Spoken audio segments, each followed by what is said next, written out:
Pietro Gugel, eu sou aluno do curso técnico em agropecuária do campus IFRN Apodi, já estou no meu último ano de formação e hoje eu vou falar um pouco sobre as pragas que incidem no milho e que tipos de problema ela pode causar na sua plantação, na sua produção, que tipo de tratamento a gente pode ter em relação a essas pragas e mais algumas informações. Vamos falar agora sobre o percevejo castanho, né? O percevejo castanho a gente consegue identificar a sua incidência após a abertura dos sulcos, justamente porque a gente já tem uma visão dele, mas também pelo cheiro, né? Ele emite um odor bastante desagradável. As ninfas e os adultos, eles se alimentam nas raízes e sugam a seiva da planta, ou seja, essa planta ela não vai conseguir ter os seus nutrientes necessários para se desenvolver e basicamente os sintomas dele é o definhamento e a morte da planta, dependendo da gravidade e da intensidade do ataque. E esses sintomas, eles às vezes são confundidos como apenas uma deficiência nutricional ou uma doença na planta, quando na verdade é um animal que está causando isso.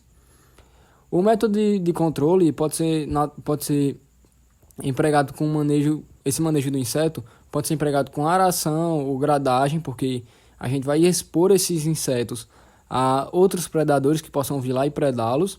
E também nessa gradagem a gente pode também ter o esmagamento, né, dos mesmos, as ninfas e os adultos. Existe um fungo também chamado de Metarrhizum anisopliae, e que é um agente de controle biológico da praga. Ele pode agir como agente de controle biológico, né, esse fungo.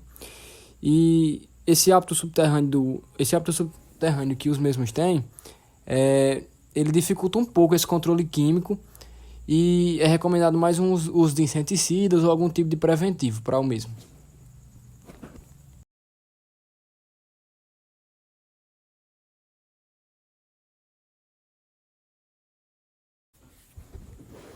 Bom, agora eu vou falar um pouco sobre a vaquinha, né? A Diabrotica spp. Os adultos desse animal, desse inseto, eles se alimentam de folhas de hortaliças, feijoeiro, soja, girassol, bananeira, algodoeiro e milho. Já as larvas, elas atacam especificamente as raízes do milho. E a larva, né, ela se alimenta dessa raiz. E o que é que isso atrapalha, né? O que é que isso causa na planta? A planta ela não consegue absorver os nutrientes necessários, né, e vai prejudicar seu desenvolvimento. E também não consegue absorver, se hidratar, não consegue reduz essa absorção de água quanto às raízes.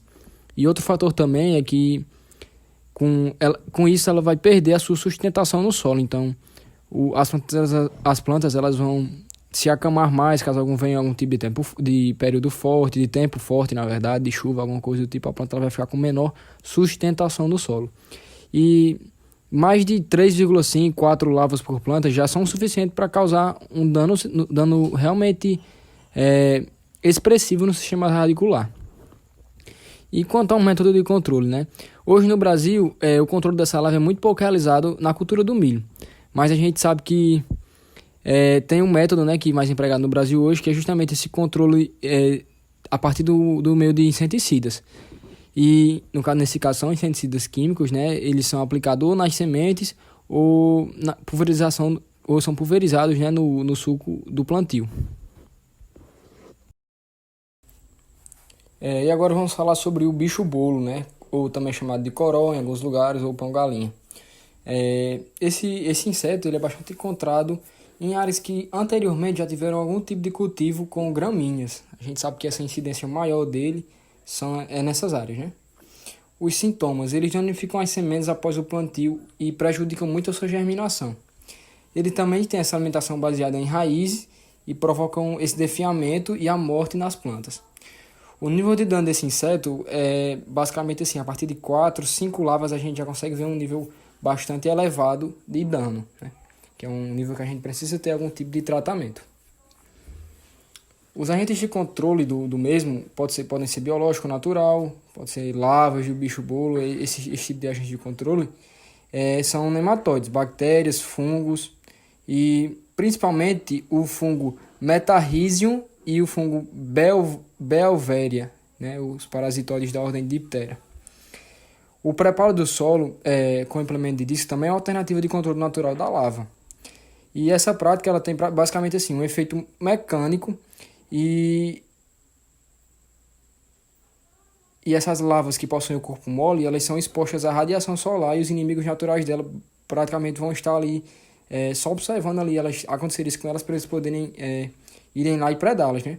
Então pássaros, qualquer tipo de animal que esteja ali pela redondeza, ele vai ver que elas vão estar expostas, né, e vai predá-las. O controle químico também pode ser utilizado pelo tratamento nas sementes. E agora eu vou falar sobre a lagarta de Elasmo, né? A lagarta Elasmo. Ela vem se tornando uma das principais pragas do milho no campo. E ela ocorre com maior frequência em culturas instaladas em solos arenosos e principalmente em períodos secos, né? Logo após as primeiras chuvas. Os danos que ela causa, né, na planta, elas são... As lagartas, quando elas são recém-eclodidas, elas iniciam basicamente raspando as folhas e se dirigem para uma região do colo da planta. Lá ela vai cavar uma galeria vertical, né?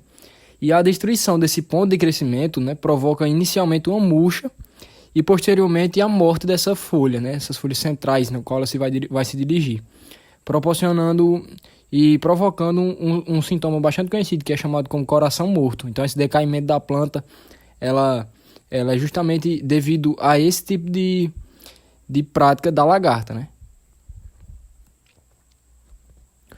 O método de controle são basicamente o uso de inseticidas sistêmicos, pode ser um de seus métodos de controle. E também essa alta umidade do solo, ela pode ajudar para que a lagarta não se manifeste. Ela se manifesta mais em solos arenosos e com mais secos, com ambientes mais secos. Já essa umidade ela vai trazer uma menor presença dessa lagarta. E se a gente fizer a manutenção, deixar aquela área livre de plantas daninhas, tiver um cultivo mínimo e a manutenção dessa cultura, ela vai estar isenta desse tipo de praga. Bom, agora falaremos sobre a lagarta rusca, né? Essa lagarta ela está mais presente em áreas sujas ou em áreas que foram mal cultivadas ou que restou algum tipo de resto de planta, algum tipo de material orgânico lá.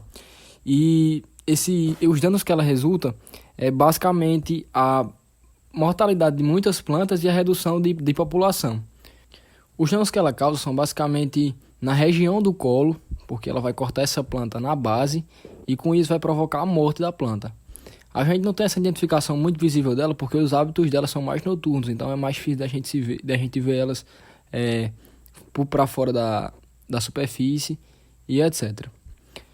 Métodos de controle, né? Como é que a gente controlaria essas plantas? As culturas elas envolvem a antecipação da eliminação de plantas daninhas.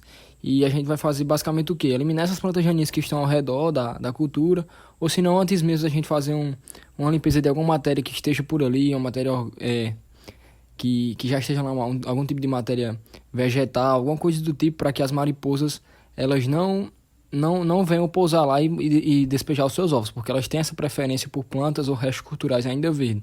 Então, basicamente, a gente vai tirar esses atrativos da mariposa para que ela não vá lá e deposite os ovos. Tem como a gente também tratar essas sementes com inseticidas sistêmicos antes do plantio, né? E em áreas menores é recomendado também a distribuição de iscas preparadas à base de farelo, melaço ou inseticidas sem odor. E agora falaremos sobre a lagarta do cartucho. Essa praga ela é bastante conhecida, é uma das principais pragas do milho. E ela ocorre durante toda a fase do milho, toda a fase de crescimento, basicamente ela está lá. Agora sim, o problema que nós temos com ela é ainda maior quando se dá na fase dos 40, 50 dias de idade do milho. E se ela não for controlada, ela pode causar uma queda de cerca de 20% da produção total do milho. Então é uma lagarta que a gente tem que ter bastante cuidado com ela e ter um bom manuseio. Essas lagartas elas começam a se alimentar da parte mais verde da planta, né, provocando algum tipo de, inicialmente raspaduras ou alguma coisa do tipo nas folhas. E depois elas vão fazendo furos e causando cada vez mais lesões maiores e chegam a um ponto de destruir todo o cartucho, causando muitos danos às plantas, né? E uma atenção também que a gente começa a perceber são a quantidade de excrementos, né? A gente consegue perceber que a lagarta está presente na planta quando a gente acaba vendo muitos excrementos de lagarta nas folhas, né? E basicamente o método de controle é uma aração, né, para matar esses insetos diretamente porque ele vai se abrigar no solo. Então a gente vai passando esse arado nele, a gente pode matar ele diretamente ou indiretamente, porque a gente vai expor essa lagarta, né, ao sol, a ambientes que ela não está acostumada a estar, e cerca de 30 minutos ela já vem a óbito, né, já morre essa lagarta. Então, também basicamente é isso, manter uma cultura limpa e eliminar ao máximo os hospedeiros dessa praga. Agora falaremos do pulgão do milho. Esse pulgão, ele é um inseto que ele suga a seiva da planta e ele vive em colônias, são um aglomerado de insetos, né, na camada fumagina da folha, a camada negra. Ele provoca o enrolamento das folhas. A gente vê que ele, nessa incidência dele, nessa colônia que ele se encontra, a folha ela vai ter um enrolamento, ela vai ter como se fosse uma espécie de atrofiação. E ele pode estar presente no pendão do milho, e ele também transmite o vírus do mosaico. A gente vai ver mais na frente o que é esse mosaico.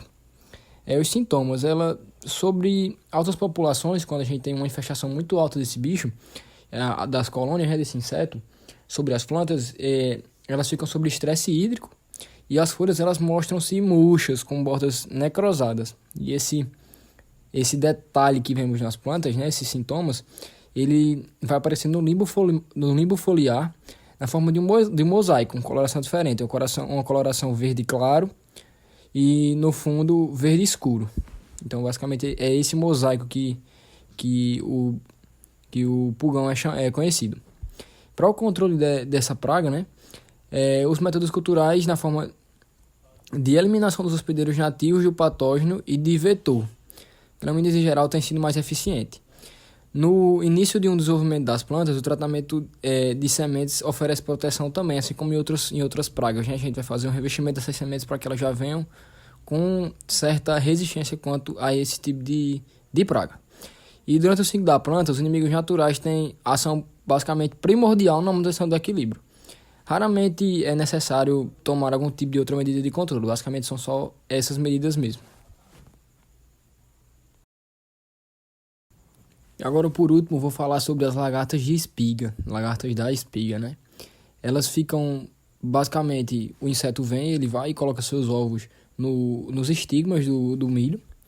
E essas lagartas recém-nascidas, elas começam o seu dano a partir dali, né? Podendo ocasionar uma falha na produção dos grãos. Esse prejuízo que essa lagarta tem nas produções totais é cerca de 8% dos rendimentos, né? Dos rendimentos totais que aquela plantação possa vir a fornecer, 8% será perdido por causa dessa lagarta. Ela vai prejudicar perdendo esses estigmas já à ponta das espigas, e dá pra gente perceber assim, o diagnóstico que a gente tem é quando a gente já olha para as espigas, olha para essa parte superior dos estigmas e vê que perdemos, é porque essa lagarta está se fazendo presente lá. Pelo local que ela se encontra, é bastante difícil a gente fazer um controle de pulverização, alguma coisa do tipo, porque a eficiência é baixa. Ela fica num local bem específico do milho, então é mais difícil da gente conseguir atingi-la, né, por meio de pulverização. Mas hoje o controle mais efetivo para esse tipo de tratamento é através das vespas, né, a liberação de vespas, que elas vão predar esse animal e assim vai ter um controle biológico natural, mas ela vai fazer esse controle. A vespa do gênero Trichogramma, né, ou pode também ser a tesourinha, Doro lutapes, né. Isso aí basicamente já tem sido suficiente para manter a praga com um nível populacional basicamente insuficiente, ou seja, talvez não vai erradicar, mas não vai causar dano econômico para o produtor. Bom, agora eu espero que você tenha gostado da nossa apresentação, e se for um caso de você ser técnico ou você ser o próprio produtor, que agora você esteja preparado para lidar com esse tipo de situação, com esse tipo de praga, e caso isso aconteça na sua propriedade, você saiba lidar da melhor maneira possível. Muito obrigado.